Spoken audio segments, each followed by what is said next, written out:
यज्ञ और देव यज्ञ। अब जो है थोड़ा ब्रह्म यज्ञ देव यज्ञ के बाद ब्रह्म यज्ञ का एक पार्ट है स्वाध्याय ज्ञान यज्ञ, तो उसको हम ज्ञान यज्ञ को कुछ बता रहे हैं और वो इस रूप में है। इस पुस्तक का नाम क्या है बेटा? सत्यार्थ। कमर सीधा रखो, शरीर में उत्साह रखो। सत्यार्थ प्रकाश। क्या नाम है इसका? सत्यार्थ। तो क्या हो गया? सत्य अर्थ प्रकाश। सत्यार्थ सत्यम अर्थम प्रकाशयति यह ग्रंथ स सत्यार्थ प्रकाश ग्रंथ। माने सत्य अर्थ को जो प्रकाशित करने वाला ग्रंथ है उसको सत्यार्थ प्रकाश ग्रंथ कहेंगे। सत्यम अर्थम प्रकाशयति यत् तत्सत्यार्थ प्रकाशम पुस्तकम। जो सत्य अर्थ को प्रकाशित करने वाली पुस्तक है उसका नाम है सत्यार्थ प्रकाश। समझ गया जी? तो ग्रंथ हो गया पुंलिंग, पुस्तक हो गया नपुंसकलिंग, और पुस्तक पुंलिंग भी है। ग्रंथ हो गया पुंलिंग और पुस्तक हो गया नपुंसकलिंग, और ग्रंथ पुस्तक शब्द भी पुंलिंग से। सत्यम अर्थम प्रकाशयति यह पुस्तक सत्यार्थ प्रकाश पुस्तक। तो इसका मतलब क्या हुआ? इस समय जो कुछ भी लिखा हुआ है वह लेखक जो है, इनके जो लेखक हैं महर्षि दयानंद सरस्वती जी हैं, और वो ये कह रहे हैं कि मैं जो कुछ भी लिख रहा हूँ ये सही लिख रहा हूँ। ब्रह्मा से लेकर के और अंतिम ऋषि हुए हैं जैमिनी महाभारत के समय, जैमिनी मुनि पर्यंत तक के जो भी वैदिक सिद्धांत है उसको ही मैं प्रकाशित। तो कुछ लोगों की समाज में भ्रांतियां होती है। एक संत हैं, बहुत बड़े संत हैं, समाज में उनकी प्रतिष्ठा है, समाज में उनकी ख्याति है, विश्व में उनकी ख्याति है। उनका नाम है श्री राम भद्राचार्य। क्या नाम है जी? श्री बोलो, ठीक से बैठो, ऐसे नहीं, ठीक से बैठो। श्री बोलो, श्री राम भद्राचार्य। तो श्री राम भद्राचार्य जी हैं, उनकी ख्याति है समाज में, विश्व में, भारत में। परंतु वो अपने आप को जगत गुरु, क्या कहते हैं जी? जगत गुरु। मैं जगत गुरु श्री राम भद्राचार्य। ये उनका दम्भ है, ये उनका अभिमान है। उनको किसी ने डिग्री दिया होगा, कुछ भी किया होगा, परंतु जो भी वो कुछ बोलते हैं तो प्रायः जब भी उनका मैंने प्रवचन सुना है, अच्छे भी बोलते हैं, बहुत अच्छे भजन गाते हैं, राम कथा करते हैं, परंतु हमने जब भी उनका प्रवचन सुना है, उनके प्रवचन में ऐसा लगता है कि वह अभिमानी व्यक्ति है, दम्भी व्यक्ति। क्या है जी? दम्भी कहते हैं उसको। भीतर से तो कुछ और हो, बाहर से कुछ और दिखे, उसको दम्भी कहते हैं। तो वो भीतर से कुछ और है, तो उनके वाक्य से ऐसा लगता है कि वो छली कपटी है, क्योंकि वो समाज में उनकी प्रतिष्ठा है, ठीक है, परंतु उनके वाक्य से, उनके व्यवहार से ऐसा लगता है कि वो छली कपटी है। और छली कपटी व्यक्ति जो होता है वो ईश्वर के नजर में, ईश्वर के दृष्टि में अच्छा नहीं होता। उनके अंदर बहुत सारे गुण भी अच्छे होंगे, परंतु जैसे कि एक बार मैंने उनको जब उन्होंने निराकार शब्द की व्याख्या की, निर्गतः आकारः यस्मात्, जिससे आकार निर्गत हुआ उसको निराकार कहते हैं। तो वो इसकी व्याख्या ये करते हैं कि ब्रह्मांड जितने भी है, सब जितने भी है, सब उस परमात्मा से निकला हुआ है, इसलिए वह निराकार है। ये इसका मतलब है। निराकार का मतलब ये नहीं है कि आकार रहता ही निराकार, ऐसी व्याख्या करते हैं वो। तो उनको मैंने इसका जवाब दिया था, उसका फिर उनसे मैंने प्रश्न पूछा था, तो उनको एक किया, उनका हमें कोई जवाब नहीं आया। मैं भी जैसे वो भी बोलते हैं यूट्यूब में, मैं भी यूट्यूब में बोला। उनके पास पहुंचा होगा या नहीं होगा मुझे नहीं पता, पर उनके कोई न कोई तो देखा ही होगा, मैंने बहुत सारी जगह भेजा था। यदि निर्गतः आकार यस्मात्, इसका ये कहेंगे जिससे आकार निकला है उसको निराकार कहते हैं, ये भी व्याख्या हो सकती है, परंतु वहां पर निराकार का निर्गतः आकार यस्मात् से, जैसे यतो व्युद निःश्रेषा सिद्धि सा धर्म, जिससे सृष्टि की उत्पत्ति स्थिति प्रलय होती है, उसको ब्रह्म कहते हैं। अथा तो ब्रह्म जिज्ञासा। अब हम ब्रह्म की जिज्ञासा करते हैं, उसके बाद कह रहे हैं कि ये तो बुद्धे निश्रेषा सिद्धि से धर्म बोल रहे हैं कि जिस जन्माद्यस्यतः, एक सूत्र है जन्माद्यस्यतः, जिससे सृष्टि की उत्पत्ति स्थिति प्रलय होती है उसको कहते हैं ब्रह्म। तो जिससे, तो वहां पर निमित्त कारण है, परमात्मा निमित्त कारण है, परमात्मा उपादान कारण नहीं है। परमात्मा जैसे एक कुम्हार है, पॉट मेकर है, पॉट मेकर मिट्टी से घड़े को बनाता है, तो पॉट मेकर जो होता है वह जो निमित्त कारण होता है, मिट्टी उपादान कारण होता है, चाक डंडा इत्यादि जो है साधारण कारण होता है, साधारण निमित्त होता है। तो ऐसे ही परमात्मा प्रकृति से पूरे संसार को बनाया है। तो निराकार का ऐसी भी व्याख्या हो सकती है कि परमात्मा निर्गत आकार है यस्मात्, जिससे आकार निकला, जिस निमित्त कारण परमात्मा से पूरे संसार सृष्टि की उत्पत्ति हुई है प्रकृति से, उसको निराकार कहेंगे। तब भी इस व्याख्या में भी ये हो गया था जिससे, और जिस निमित्त कारण परमात्मा से सृष्टि बना है उसको निराकार कहते हैं। इसमें भी यही निकलता है कि उस परमात्मा का कोई स्वरूप नहीं है, वह आकार नहीं, और निरहंकार, निराभिमान, क्या क्या हुआ निरहंकार का मतलब क्या, जिसके अंदर न विदिते अहंकार है यस्य, जिसके पास अहंकार नहीं है उसको निरहंकार कहेंगे, जिसके पास अभिमान नहीं है उसको निराभिमान कहेंगे, निराभिमानी कहेंगे, निराभिमानी व्यक्ति है। तो क्या हुआ इसका मतलब बेटा, निराभिमानी मतलब जिसके पास अभिमान नहीं है। फिर निराकार, जिसके पास न विदिते आकार है यस्य, ये फलितार्थ कथन है, जिसका आकार नहीं है उसको निराकार कहेंगे। अस्तु, तो इसका जवाब अभी तक उन्होंने दिया नहीं है, परंतु बीच में ही क्या है, कुछ ऐसे छली कपटी व्यक्ति के अंदर होता है, दम्भी व्यक्ति को, कि बीच बीच में मीडिया में ज्यादातर अपने आप को प्रतिष्ठित करने के लिए कुछ का उलूल का जुलूल बोल देता है। ऐसे श्री रामभद्राचार्य जी अपने आप को संत कहने, जगत गुरु कहलाने वाले, जगत गुरु कहने वाले, अपने आप को बड़े विद्वान कहने वाले, विद्वान हैं इसमें कोई संदेह नहीं। विद्वत्ता एक अलग तरफ है, परंतु विद्वत्ता के साथ साथ जिस चीज को वो नहीं समझते उसमें वो अज्ञानी है, उनके अंदर वो वैधेयता है, और उन्होंने अपनी वैधेयता की पराकाष्ठा कर दी। उन्होंने एक डॉक्टर महावीर प्रसाद, माने महावीर जो अग्रवाल जी हैं, अच्छे विद्वान हैं, आर्य समाज के विद्वान हैं, बहुत मधुर बोलते हैं, उनके सामने उनको ही ये करके वहां पर बेचारा क्या करेंगे, उनके मंच पर गए हुए हैं और अचानक ऐसे बोल दे तो उसको तो मंच छीनेंगे तो नहीं, उनको जवाब देना चाहिए था बाद में, परंतु जैसी व्यवस्था होगी उस पर हम कुछ नहीं कर सकते। परंतु उन्होंने क्या किया, उन्होंने कहा कि आर्य समाज से एक बहुत बड़ी भूल हो गई, स्वामी दयानंद से एक बड़ी भूल हो गई। क्या, आर्य समाज के प्रवर्तक स्वामी दयानंद से एक बड़ी भूल हुई कि वो जो है महाभारत और रामायण को काल्पनिक मानते हैं। देखो साधारण जनता जो है, उनके जो फॉलोअर है, वो जो है इसको तो सही मानने लग जाएगा, क्योंकि बेचारे जनता तो जनता ही होता है, जनता तो भेड़ की तरह होता है, एक भेड़ गया उसके पीछे पीछे सब गया। तो जनता हम लोग तो ऐसे ही हैं, अज्ञानी लोग हैं, अबोध लोग हैं। तो जिस उनके जो फॉलोअर हैं और जो भी है, आपस में हिंदू समाज को तोड़ने का उन्होंने काम किया है बहुत बड़ा।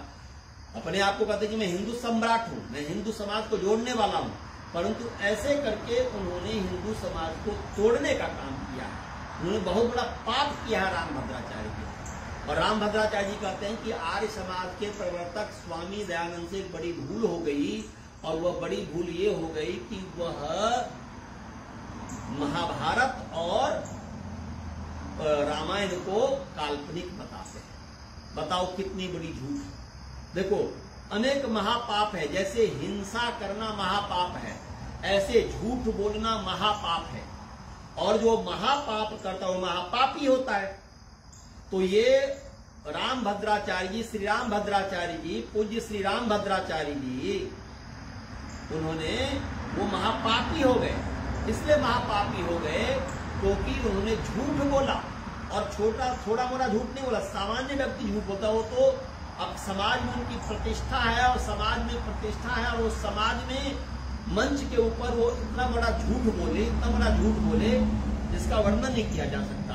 देखो एक होता है स्थाली पुलाक न्याय। क्या होता है बेटा, बोलो। स्थाली पुलाक न्याय।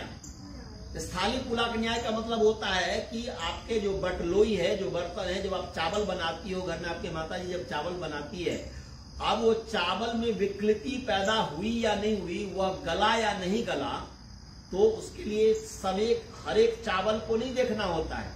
एक चावल को देखो और उससे पता चल जाएगा कि चावल में विकृति आई अथवा नहीं आई, वह गला अथवा नहीं गला। ऐसे ही उन्होंने जिस तरीके का बयान दिया है श्री राम भद्राचार्य जी ने, इस एक से पता चलता है कि उनके अंदर एक जो विद्वान जिस चीज को जानते हैं उसमें ठीक है, परंतु जिस चीज को नहीं जानते हैं, हर एक व्यक्ति हर चीज का विद्वान नहीं हो सकता। इससे यही एक पता चलता है कि वो कितने बड़े झूठे व्यक्ति हैं, वो कितने बड़े दंभी व्यक्ति हैं, कितने बड़े छली कपटी व्यक्ति हैं। अब आपको मैं प्रमाण देता हूं। देखो महर्षि दयानंद जी सत्यार्थ प्रकाश में क्या लिखते हैं।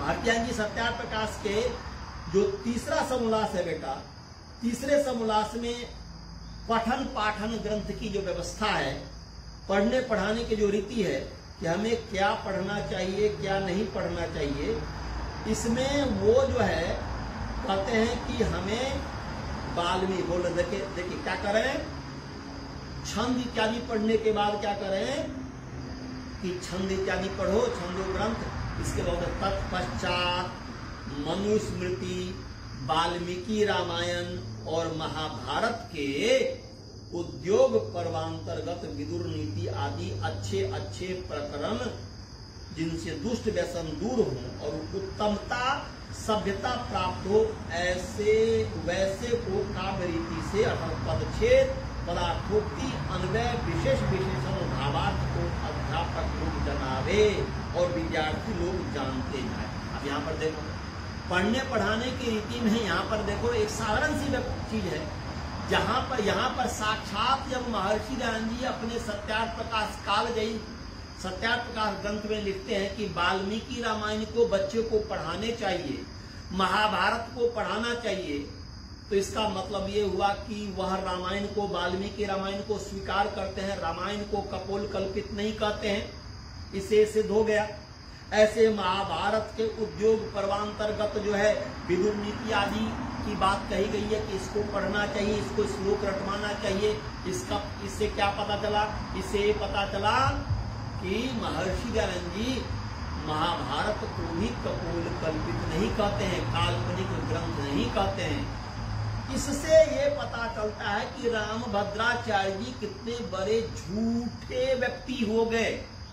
झूठ बोलने वाला अनेक माने पाप होता है, जो झूठ बोलता है वह महापापी होता है। तो रामभद्राचार्य जी कितने बड़े महापापी हो गए। उनको सब समाज के सामने यदि अपने आप को पाप से धुलना चाहते हैं, पाप को हटाना चाहते हैं, समाज में पुनः प्रतिष्ठित होना चाहते हैं, तो उनको सबके समाज में मंच पर माफी मांगनी चाहिए कि मुझसे बहुत बड़ी भूल हो गई है, आप लोग हमें माफ कर दीजिए। हे जनता जनार्दन जो भगवान के रूप होते हैं, उन सब से उनको माफी मांगनी चाहिए। और यदि ये माफी नहीं मांगेंगे तो परमात्मा तो इनको दंड देंगे ही। वही जो राम है, राम भी जो सब में रमन करने वाला जो राम परमात्मा है, राम दो है, एक सब में रमन करने वाला सर्वव्यापक परमात्मा, एक दशरथ पुत्र राम, तो वह उनको अवश्य में दंड देगा। अवश्य में भोक्तव्यम कृतम कर्म शुभाशुभम कर्म प्रधान विश्व रच राखा, जो जस कर ही सो तस फल चाका। उनको फल को भोगना ही पड़ेगा, उनको कर्म का फल भोगना ही पड़ेगा। ऐसे ही देखो 11वां समोल्लास है, 11वां समोल्लास में महर्षि दयानंद जी जो ये कहते हैं, क्या कहते हैं यहां पर ये कह रहे हैं कि देखो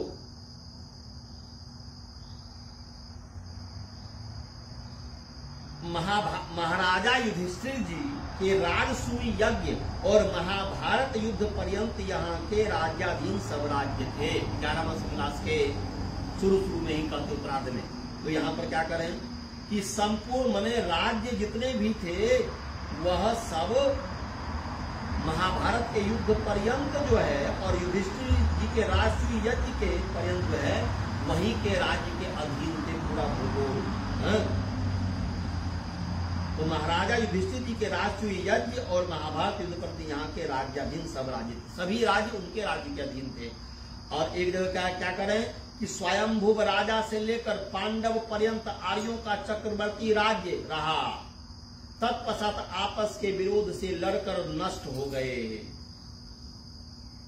अब जो है यहां पर देखो स्वीकार कर रहे हैं ना, आप यदि ऋषियान जी के पुस्तक को पढ़ोगे तो कहीं पर यह नहीं दिखेगा कि महाभारत को काल्पनिक ग्रंथ बताया है, रामायण को काल्पनिक ग्रंथ बताया है। हाँ, एक अलग चीज है कि ऋषियों का जो ग्रंथ, वाल्मीकि रामायण ऋषियों का ग्रंथ है और तुलसी रामायण जो है ऋषि का ग्रंथ नहीं है, वो तुलसीदास जी ने उन्होंने लिखा हुआ। एक कवि थे, तुलसीदास थे, संत थे, उन्होंने लिखा। तो वहां पर वो कहते हैं कि तुलसीकृत रामायण को मत पढ़ो, परंतु वाल्मीकि रामायण को पढ़ने की बात कही कहते हैं। इसीलिए ये राम भद्राचार्य जी की जो है ये कहना अत्यंत असत्य है, महाझूठ है और समाज के सामने उनको माफी मांगना चाहिए। और हमें नहीं लग रहा कि वो माफी मांगी। हालांकि एक चीज से तो वो डर गए कि वो जिस क्लिप को, जिस क्या बोलते हैं कि यूट्यूब में जो डाले हुए थे उसको उन्होंने प्राइवेट कर दिया। अब वो देख नहीं सकता, परंतु प्राइवेट नहीं, उनको माफी मांगना चाहिए। वो कभी फिर ला सकते हैं उस चीज को, परंतु समाज में उन्होंने आपस में हिंदुओं को लड़ाने की कोशिश की। परमात्मा उनको बुद्धि दे, परमात्मा उनको सद्बुद्धि दे इस वृद्धावस्था में। नहीं तो जो है उनको कुछ तो ऐसे भी आर्य लोग होंगे, जो आर्यवीर होंगे, जो उनके ऊपर मुकदमा इत्यादि ठोक करके और उनसे माफी मंगवाएंगे। होनी भी चाहिए, सठम साठम समाचरित। तो अब चलिए शांति में। ओम यहो शांतिरंतरिक्षं शांति पृथ्वी शांतिरापः शांतिरौषधयः शांतिः वनस्पतयः शांतिर्विश्वे देवा शांतिर्ब्रह्म शांतिः सर्वं शांति शांतिरेव शांति सामा शांतिरेधि। ओम शांति शांति। जो बोले सो अब है। महर्षि नरस्वती महाराज जी की, योगेश्वर कृष्ण भगवान की, गुरुवर विद्यापति महाराज जी की, मर्यादा पुरुषोत्तम श्री रामचंद्र भगवान की, जन्मभूमि भारत माता की, जन्मभूमि अमेरिका माता की, कर्मभूमि अमेरिका माता की, संसार के समस्त विदुषी देवियों की, संसार के समस्त श्रेष्ठ महापुरुषों की, आज के आनंद की, रंकमन श्री रंकमन मिश्र जी की, स्वर्गीय श्री लीलाकांत मिश्र जी की, स्वर्गीय श्रीमती सूर्यकला जी की, प्रणवंतु विश्वमार्यम वैदिक ध्वनि। ओम